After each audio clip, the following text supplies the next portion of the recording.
Ministro da Defesa sedaksimo lista reforma Rusi Comando FFDTL.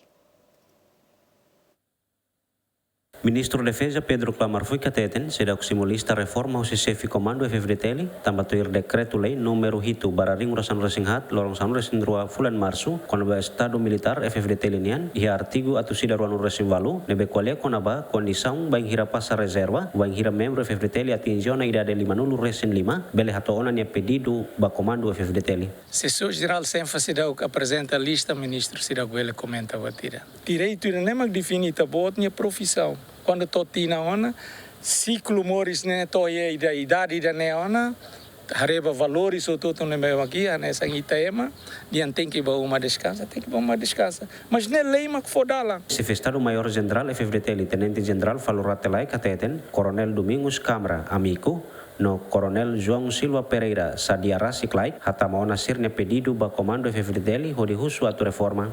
João Carlos Bemvides Menes GMN.